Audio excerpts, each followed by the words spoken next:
Bismillahirrahmanirrahim. Assalamualaikum warahmatullahi wabarakatuh. Innal hamdalillah nasta'inuhu wa nastaghfiruh wa na'udzu billahi min shururi anfusina wa min sayyiati a'malina. May yahdihillahu fala mudilla lahu wa may yudlil fala hadiya lahu. Asyhadu an la ilaha illallah wahdahu la syarika lah wa asyhadu anna Muhammadan abduhu wa rasuluh. A'udzu billahi minasy syaithanir rajim. Ya ayyuhalladzina amanu hal adullukum ala tijaratin tunjikum min adzabin alim. Tu'minuna billahi wa rasulihi wa tujahiduna fi sabilillahi bi amwalikum wa anfusikum. Dzalikum khairul lakum in kuntum ta'lamun. Amma ba'du. Ma'asyiral muslimin, jamaah salat Isya, salat tarawih insyaallah ingkang tansah dimuliakan Allah Subhanahu wa taala, yang senantiasa dimuliakan oleh Allah Subhanahu wa taala. Karena orang-orang yang telah dipilih oleh Allah Subhanahu wa taala inilah orang yang benar-benar dalam kecintaan Allah Subhanahu wa taala. Allah Subhanahu wa taala berfirman dalam hadis qudsinya mengatakan, Innallaha yu'tid dunya ala man yuhibbuhu wa man la yuhibbuhu. Sesungguhnya Allah Subhanahu wa taala memberikan dunia, yu'tid dunya. Ada sebagian mengatakan yu'til mala, memberikan harta. Itu liman yuhibbu wa man la yuhibbu, kepada orang yang dicintai dan orang yang tidak dicintai. Allah Subhanahu wa taala memberikan dunia, memberikan harta ini siapapun diberi, baik yang dicintai atau yang tidak dicintai, baik yang iman maupun yang kafir. Walakin yu'til imana, akan tetapi Allah Subhanahu wa taala dalam memberikan agama ini, nikmat din, nikmat iman, ya, liman yuhibbu, hanya kepada orang yang dalam kecintaannya. Maka alhamdulillah kita bersyukur kepada Allah Subhanahu wa taala bahwa Allah memberikan nikmat iman, nikmat Islam, dinul Islam dan iman. Maka dalam hal ini terkait apa yang saya sebutkan di dalam surah Asy-Syaff, bahwa Allah Subhanahu wa taala lewat nabinya memberikan satu tawaran kepada orang-orang Quraisy pada saat itu. Ya ayyuhalladzina amanu.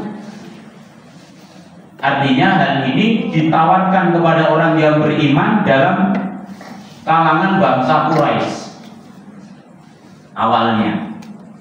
Hal adullukum ala tijaratin tunjikum min adzabin alim. Maukah aku tunjukkan satu perdagangan yang akan bisa menyelamatkan kamu sekalian dari siksa yang sangat pedih, min adzabin alim. Kalau perdagangan dunia paling dapatnya untung, dapat uang. Nanti kalau sudah dapat uang bisa beli rumah, bisa beli mobil, bisa beli apa saja. Tapi belum tentu itu bisa menyelamatkan dia dari azab yang sangat pedih. Tapi dagangan yang ditawarkan oleh Rasulullah SAW oleh Allah Subhanahu Wa Taala lewat Rasulnya ini adalah satu perdagangan yang ketika kamu mau bertransaksi dengan dagangan ini, artinya dengan Allah Subhanahu Wa Taala ini, maka kamu akan selamat. Maka sudah selayaknya yang namanya satu perdagangan, satu transaksi itu pasti ada penjual, ada pembeli.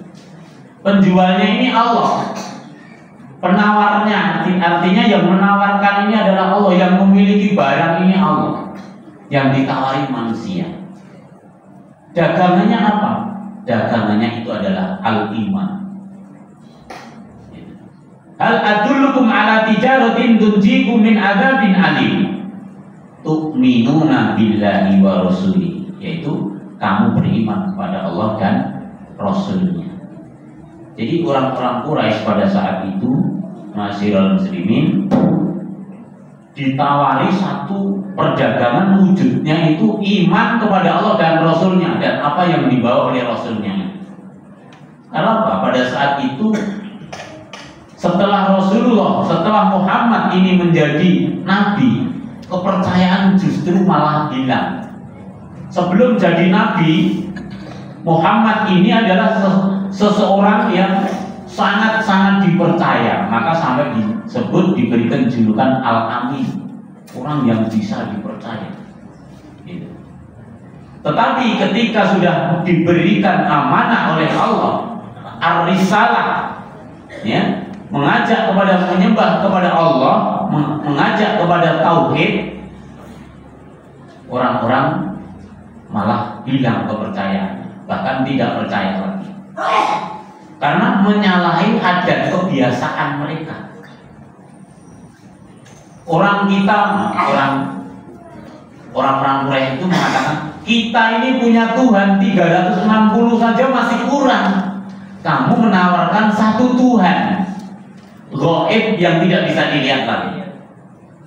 Nah, ini itu yang menjadi sesuatu yang janggal pada saat itu.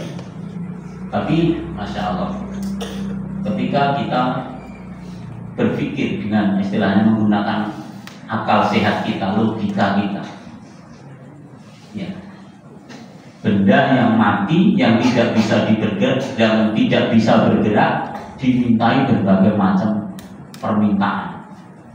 Secara logika sehat, wong dia itu kalau jatuh tidak bisa bangun sendiri, ya, maka dia itu hanya terbawa oleh satu faham, kebiasaan, ya, asma'an sammaitumuha antum wa aba'ukum, mengikuti nama-nama yang istilah-istilah yang telah dibikin, yang telah kamu bikin atau orang-orang tua kamu dulu. Berhala ini kalau kamu minta ini, sesajinya ini, berhala ini dan segala macam. Ini. Maka pada saat itu Rasulullah SAW bertanya kepada mereka, orang-orang Quraisy, wahai orang Quraisy, kalau satu budak dimiliki oleh 360 majikan dengan satu budak yang dimiliki oleh satu majikan, itu kira-kira mana yang enak, yang mana ini? Enak mana ini? Dimiliki 360 majikan sama dimiliki oleh satu budak, satu majikan saja. Ya tentu yang dimiliki oleh satu majikan. Nah, demikian itu. Kita ini adalah budak, kita ini adalah hambanya Allah. Ini loh. Maka Allah itu, ya, tidak neko-neko. Nah, nanti kalau 360 majikan, masing-masing majikan itu akan beda permintaannya. Kalau itu wujudnya manusia, mungkin yang satu pengen dipijeti, yang satu lagi pengen dibelikan sate, ya, segala macam permintaannya. 360 gitu. Maka logika yang mereka itu bisa menggunakan logika yang sehat, oh ternyata lebih enak. Dan ketika Tuhan itu nampak, maka tentu akan terjadi perpecahan yang sangat sangat dahsyat sekali. Ya. Yang ini minta tidak diberi, yang ini minta diberi misalnya, itu akan berperang. Maka Masya Allah, hanya iman. Kalau kita tidak bisa melihat Allah, tapi kita percaya kepada Allah, artinya kita ini diberi iman oleh Allah Subhanahu wa Ta'ala. Artinya kita dipilih oleh Allah Subhanahu wa Ta'ala. Dan kita tidak pantas dan tidak diberi hak untuk menganalisa keadaan zatnya Allah itu seperti apa. Kita tidak perlu, bukan ranah kita, bukan tugas kita. Kita hanya iman atau tidak. Dan iman itu pun ketika kita iman itu karena Allah Subhanahu wa Ta'ala yang memberikan iman kepada kita. Oleh karena itu iman inilah yang akan bisa menyelamatkan kita. Tu'minuna billah wa rasulihi wa tujahiduna fi sabilillah bi amwalikum wa anfusikum. Jadi jihad di jalan Allah dengan harta dan jiwanya itu adalah sebuah konsekuensi iman yang dia miliki, kepercayaan yang dia miliki kepada Allah Subhanahu wa Ta'ala, sehingga direalisasikan, dibuktikan dengan tindakan, dengan iman, dengan jihad fisabilillah, dengan harta dan jiwa. Dzalikum khairul lakum in kuntum ta'lamun. Yang demikian itulah lebih bagus bagi kamu sekalian jika kamu sekalian mengetahui. Maka dalam surat At-Taubah ayat 111 juga disebutkan, Innallaha ashtara minal mu'minina anfusahum wa amwalahum bi anna lahumul jannah. Sesungguhnya Allah telah membeli kepada orang-orang yang beriman harta dan jiwa mereka dengan jannah. Kita ini sudah dibeli oleh Allah. Ma'asyiral muslimin, Bapak Ibu semuanya, kita sudah dibeli oleh Allah. Itu tak beli, tetapi Allah tidak pernah memakai, terus diberikan semua. Tapi catatan, gunakan dalam rangka mentaati perintah Allah. Jangan dipakai untuk neko-neko, hanya untuk membuktikan imanmu. Artinya kamu menjalani apa yang diperintah oleh Allah dan meninggalkan apa yang dilarang oleh Allah. Maka kita ini sudah, diri kita, harta kita, jiwa kita ini sudah ditukar oleh Allah, sudah dibeli oleh Allah dengan jannah. Maka oleh karena itu Bapak Ibu, ya, kita ini berusaha untuk memantaskan diri kita, karena seperti kita ini satu hal yang sangat mustahil untuk bisa mendapatkan jannah ketika Allah tidak memberikan kepada kita. Seandainya manusia itu memiliki emas sebesar bumi dimiliki wujudnya emas, atau mungkin berlian, atau mungkin perhiasan yang sangat berharga untuk menukar jannah. Jangankan jannahnya, dalam hadis itu untuk membeli wadah pecutnya saja itu sudah tidak dapat, dunia seisinya itu tidak dapat. Lebih baik itu daripada dunia seisinya ini. Wadah pecut, subhanallah. Maka Allah berikan itu cuma-cuma kepada kita, orang-orang yang beriman kepada Allah Subhanahu wa Ta'ala. Maka sekali lagi kita ini memantaskan diri.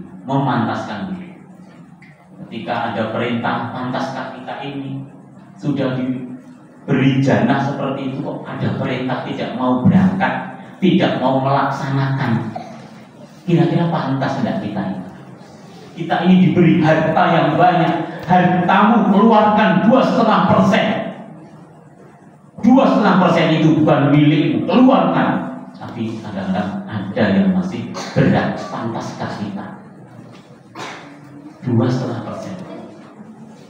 Kalau dia miliki 100% masih 97,5% jadi miliknya. 2,5% suruh memberikan kepada orang lain, itu bukan haknya. Tapi tidak. Ketika diberi ilmu oleh Allah, ilmu suruh memberikan, menyebarluaskan. Tetapi pantaskah ketika kita punya ilmu kita diam, kita tidak mau beramal dengan ilmu? Bahkan kalau ilmu, harta tidak memiliki, kita punyanya tenaga, maka pantaskah kita? Kalau punya tenaga, Islam, muslimin membutuhkan tenaga kita, kita tidak mau mengeluarkan tenaga kita, pantaskah kita? Maka dengan demikian kita memantaskan diri kepada Allah Subhanahu wa taala. Yang punya harta beramal dengan harta, yang punya ilmu beramal dengan ilmu, yang punya tenaga beramal dengan tenaga, dalam rangka memantaskan diri. Kalau ketiga-tiganya memiliki, itulah sebuah keistimewaan yang Allah berikan kepada kita semua ini. Maka dari itu, la haula wala quwata illa billah. Bapak Ibu, bagaimanapun Allah Subhanahu wa taala telah berjanji kepada kita untuk menukar diri kita dengan jannah. Untuk itu kita berusaha untuk memantaskan diri kita di hadapan Allah Subhanahu wa taala. Demikian untuk kuntum, mari kita lanjutkan untuk sholat tarawih. Wa qulu qouli hadza astaghfirullah li wa lakum walhamdulillahi rabbil alamin.